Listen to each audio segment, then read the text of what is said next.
Hi, everyone, and welcome back to Season 4 of Stand Up and Stand Out. I'm your hostess with the mostest, the Nikki Green, and we are mixing things up this season.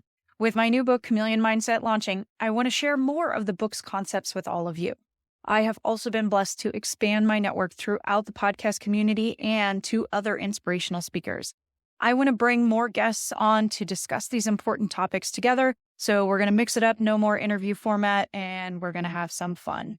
So next up, we're going to do a few fun episodes. Hope you enjoy them. And don't forget to give us a like, a follow on your favorite podcast platform.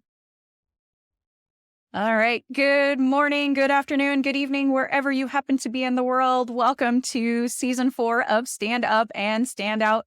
I'm your host, Nikki Green, and I have two amazing guests here today. But rather than have me introduce, I will let them introduce themselves. So first, we'll start with Tara McFarland. Hi, Tara. How are you today? Welcome to the show.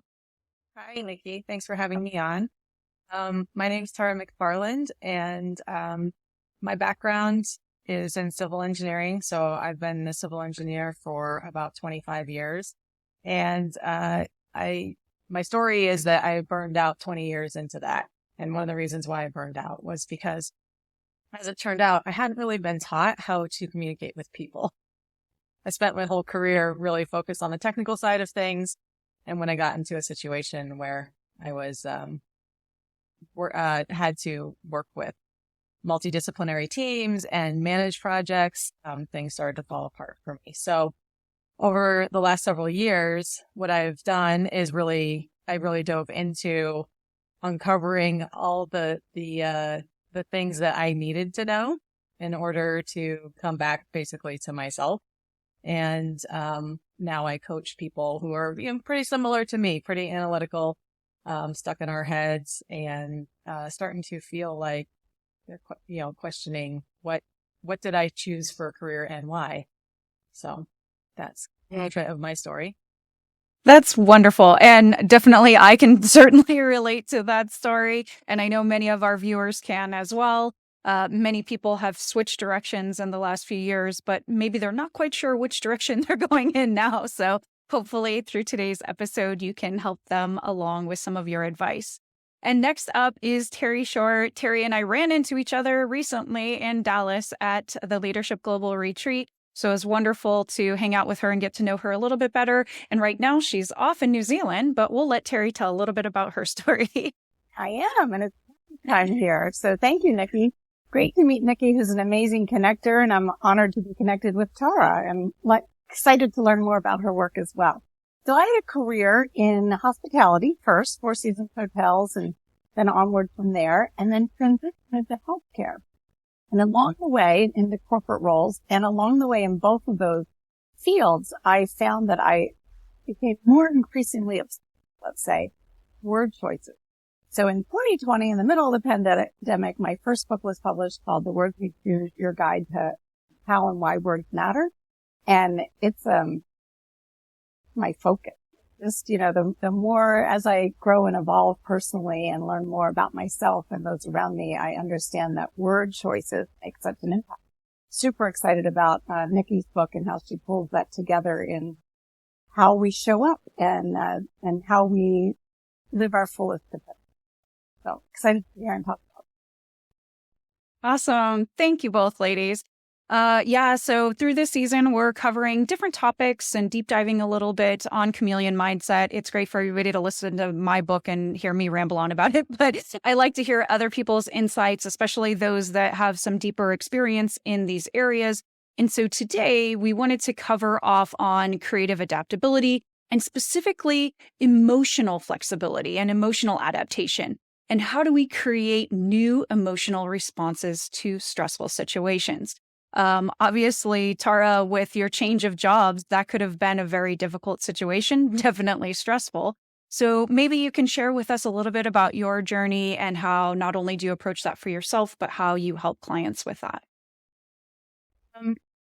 So when I was when I was a little baby engineer, basically all through my schooling and as I went into my work environment, it was all about what we produce. and how do we get from point A to point B, produce designs, get answers, and not a whole lot was in my career. Not a whole lot was thought was given to the development of communication skills or leadership skills or the so-called soft skills. Which honestly, Nikki, you're right. It was really hard. I call soft skills the hardest skills to learn because when we aren't taught them, they're not ingrained in us. It's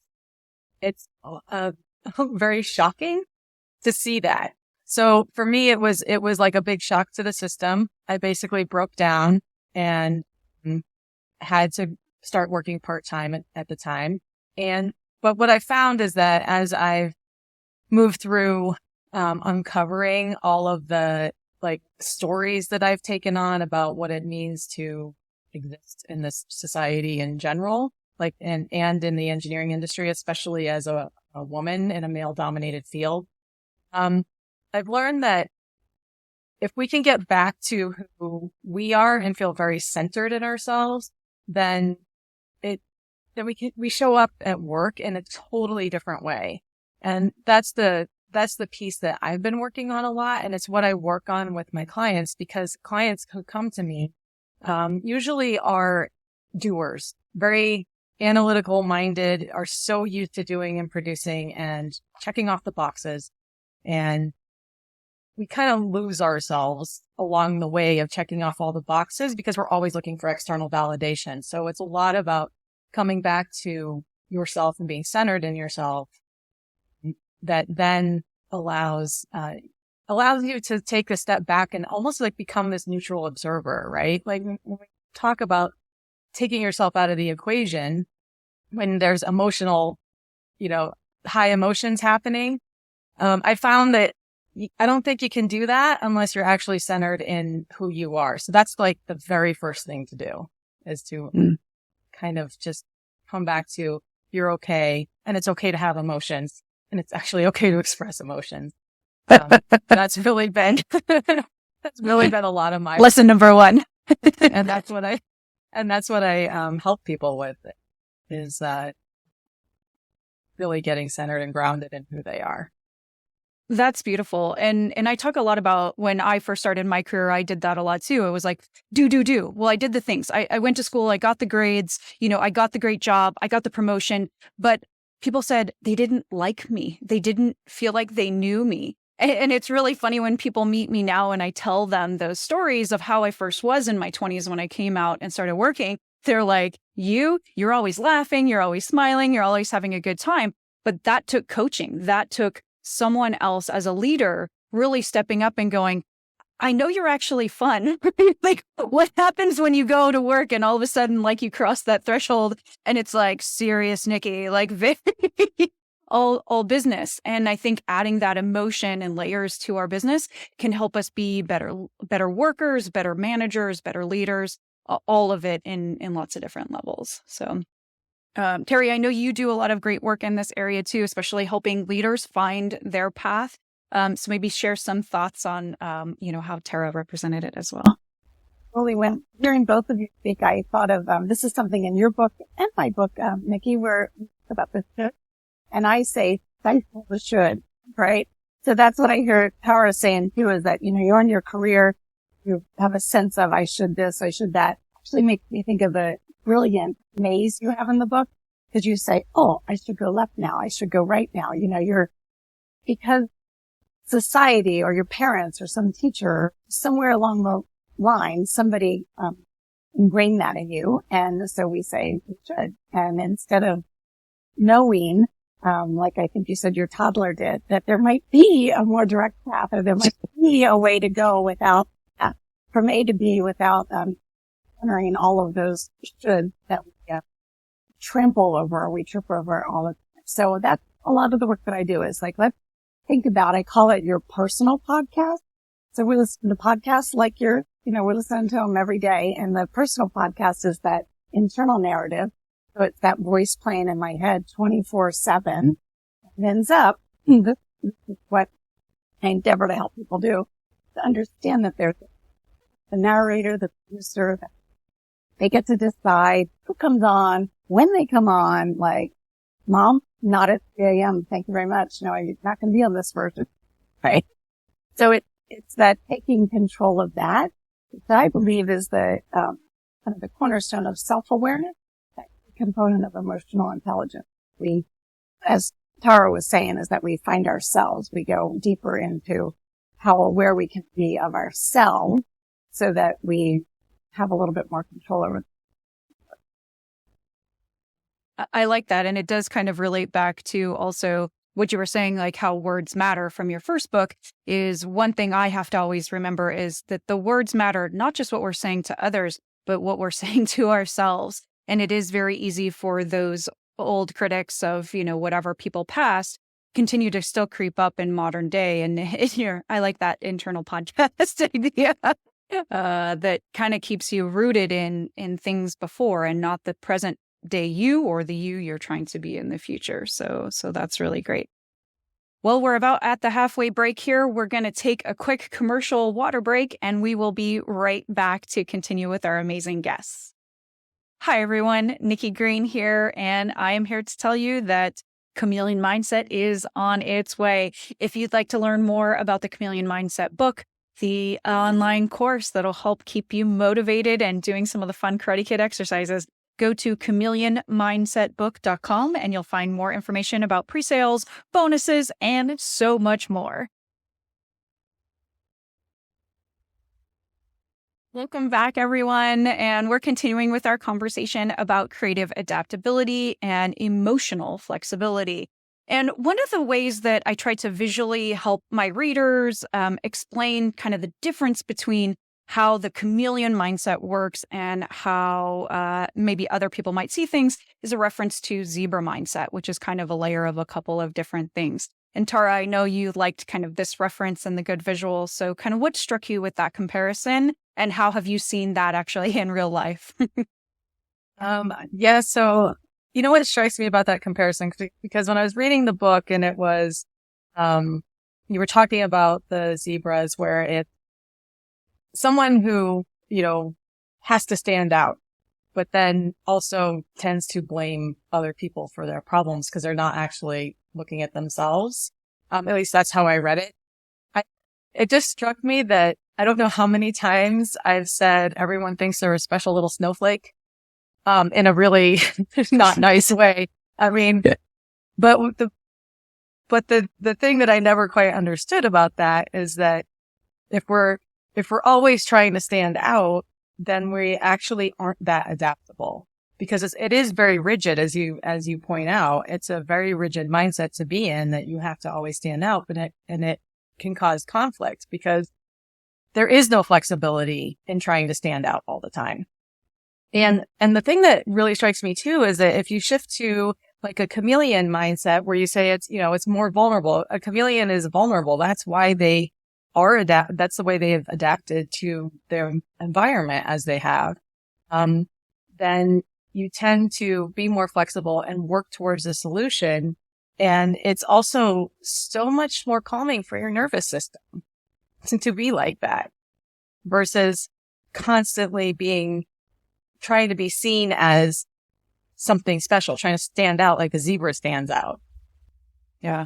And I think that's important because I know, and I have, friends, coworkers, lots of people that I've seen like this, where I started to develop this mindset because, people always told me I stood out, but that I was approachable. And I was like, why aren't those two things compatible? And then I started to see how other people were standing out. And from a flexibility perspective, there was none. It was, this is me, take it or leave it, right? And then they're like, I don't know why I don't have any friends. I don't know why people like, well, because you've been so rigid, not only in your idea of yourself, but in your idea of what's compatible with you. And so, it makes you difficult to work with. It makes you difficult to have a relationship with. And, I want everybody to genuinely know themselves, but you also have to grow and learn so that your life isn't just one shade of black and white forever, right? The whole point is for us to gain experiences and to become, adaptable to what's happening. So that was fantastic. Terry, I think too, when we've talked, it's an important part of kind of not just charging forward all the time and being a part of the pack. What methodology do you use to kind of help people listen a little bit more and take some calm in between the storms? It makes me think back to the chameleon. You'll have to remind me, but there was some data point about the amount of peripheral the chameleon. 360 degrees. Pretty much they can see monocular, binocular, and one or, all over the directions. So it's fantastic. Right. So we think about that, so think about all of the information that can be taken in. But when the chameleon does that, pause. Oh, right. There's a consideration of what now? What should I be? Or what do I need to do to survive or to interact or what have you? And so I call that practice the pause. So practice the pause, whether that's a nanosecond, a minute, or a meditation, what have you. And when you do practice the pause, I believe that the transition, let's say, like even the chameleon's transition, is all tied up in asking the right question. So asking questions, I boil it down to three things. Asking oneself questions about what's positive. So there's things about to happen. What are the positives? Even if it's the worst thing possible, what are the potential positives that you could pull out? And the questions are along the lines of, what do I stand to gain from this? Or how does this align with my values?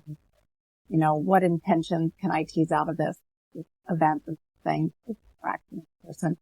So the positive, the learning, that segues nicely in. Now, what am I going to learn? Here's the chameleon. Well, okay. What are the potential positives? What can I learn from this 360 view? And then taking that information, the positive and the learning, and the third piece is, how does that inform how I'll respond? Chameleon goes, yeah, okay, it's time to be read. What have you? And, the rest of us go, okay, whether that's a nanosecond or a pause that, lasted several breaths and several moments, thinking about the positives, thinking about the learning, and then allowing that to inform how I'll respond.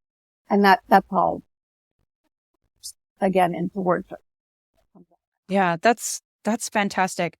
And it makes me think of, one of the important things about kind of combining the different elements of creative adaptability, cognitive, behavioral, and emotional, is that we don't just stay in one lane. And I know, Tara, you talked about, being really in that analytical area of your career, but that now the emotional is so much more important. And I think a big part of that is following our passions and really finding purpose. And I know through your new business, you've definitely found purpose. So maybe share a little bit about what's really bringing you joy and the new things that you're learning about yourself and the way that you want to collaborate with others.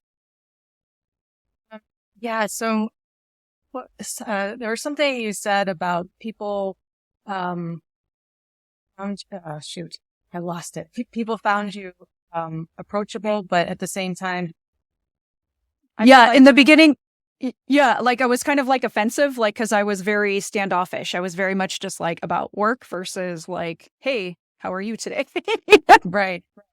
All business. That definitely would be me. I still have to practice it. But in my case, it was like I was trying to act like the sort of this avatar that I would say that is presented to everybody in the world of what an engineer is. And that's a pretty tiny box to try to mold oneself into. And what it did is it created a lot of like internal conflict for me because I'm actually not a whole lot like, in fact, when in unraveling my entire life, which like kind of goes back to how I was raised and why I became an engineer in the first place. It was a really interesting process because I went from, on the Myers-Briggs, I'm an ISTJ because that's how I filled it out, like the first 3 times that I took it, but I'm actually not. So it took probably a couple of years. And again, like I had a coach too and a mentor to like help me through all of this. And it seems like it was happenstance, but it was totally not happenstance that I met this person. Because what I was doing was completely breaking down everything that I ever believed. And that is what brought me purpose, right? So in changing my career, when I've told people, hey, this is what I do now, but a lot of times my fellow engineering colleagues kind of look at me and go, really? Yeah.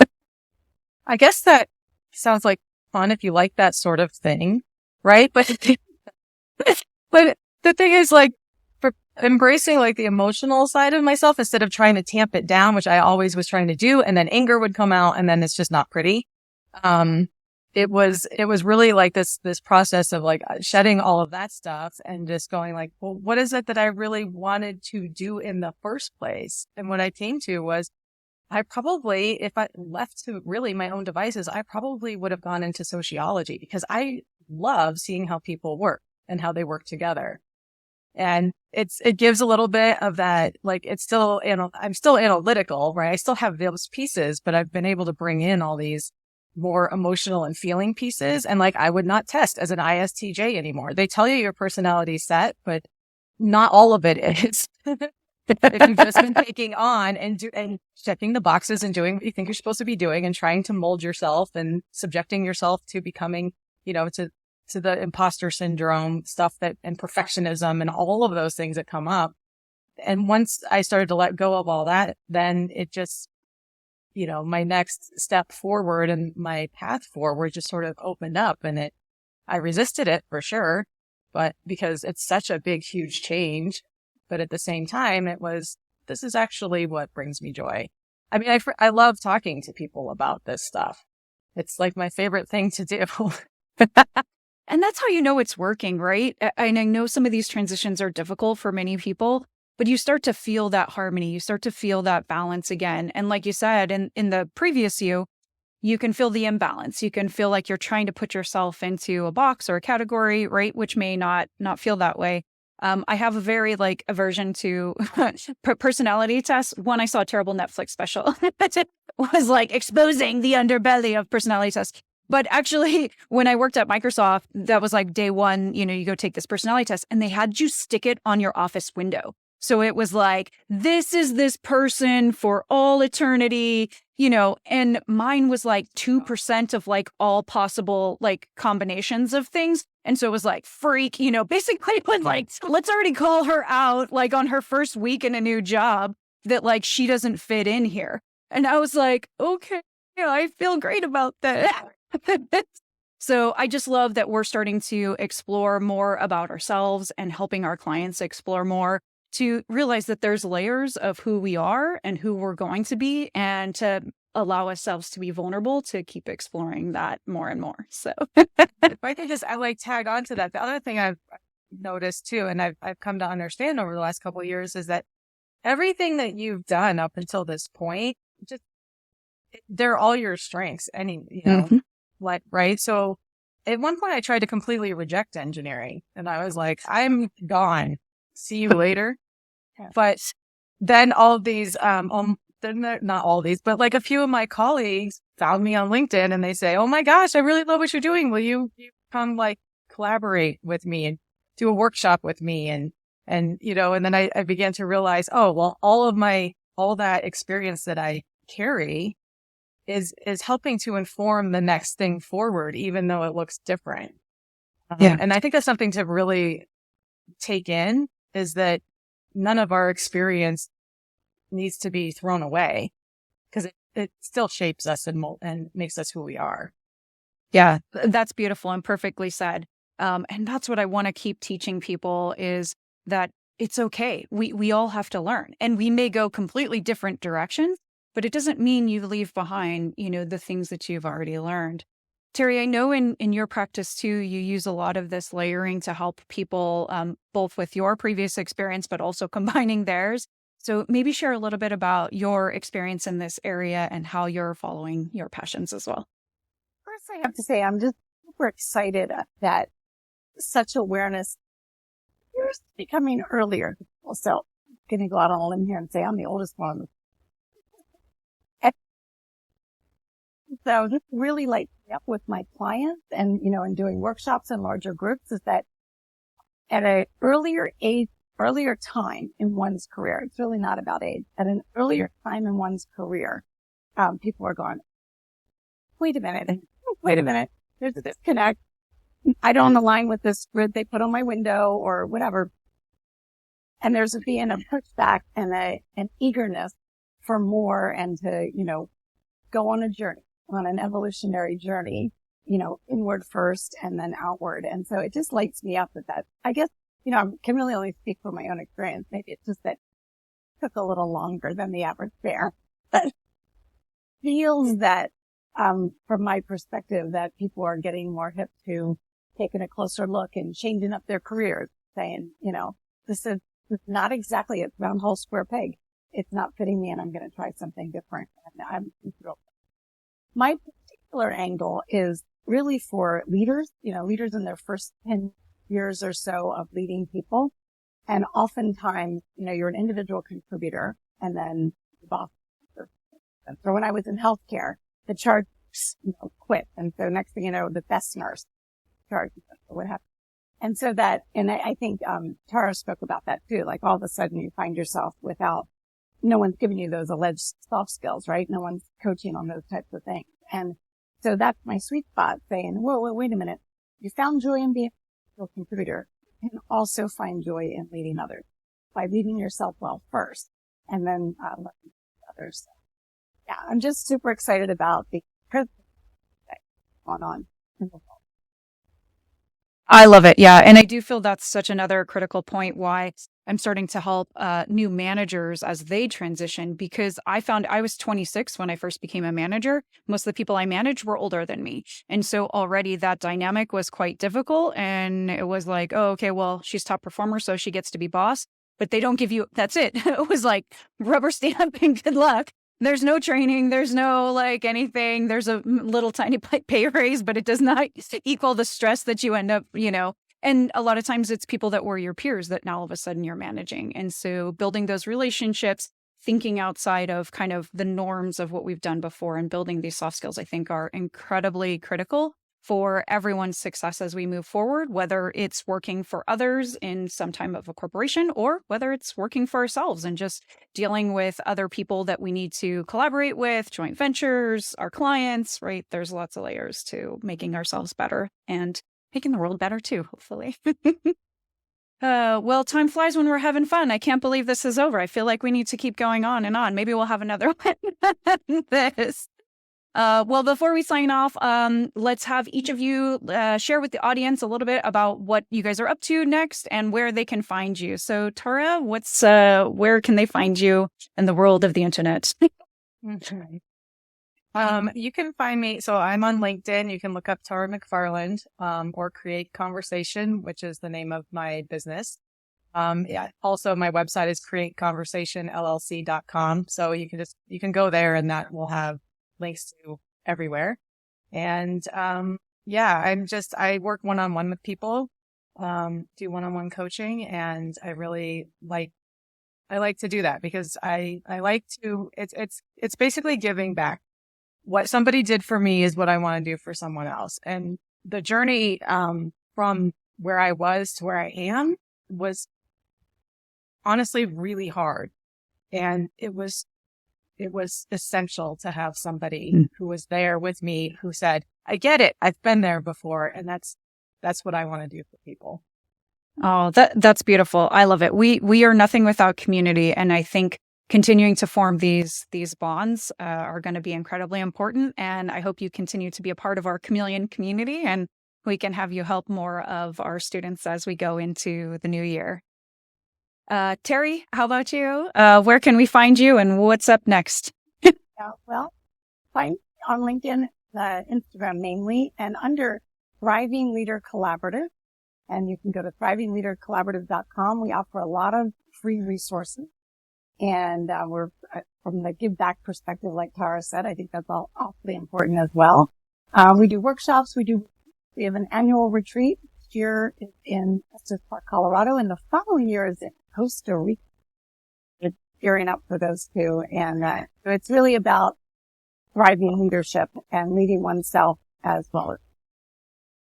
Beautiful. And we'll have all that stuff in the show notes and share with the audience so they can click easily and go find us from there. Well, thank you, ladies, both for joining me today. Thank you for all your positive contributions to my new book. It's my little baby that I'm trying to get out into the world. And I'm just grateful to be able to speak with wonderful experts like you to learn more about your ideas on the topics as well. So thank you so much for joining, and bye, everybody. We'll see you on the next episode. Thanks, everyone, for joining us today for another episode of Stand Up and Stand Out. You can catch us where all the cool kids hang out that do podcasts on all the major platforms. And if you want to connect with Nikki directly, you can get a hold of me on my personal site, thenikkigreen360.com. There you can check out my website. You can see any of my new books. You can learn more about this podcast and follow us on social. Can't wait to hear from you, and we'll see you on the next episode. Bye.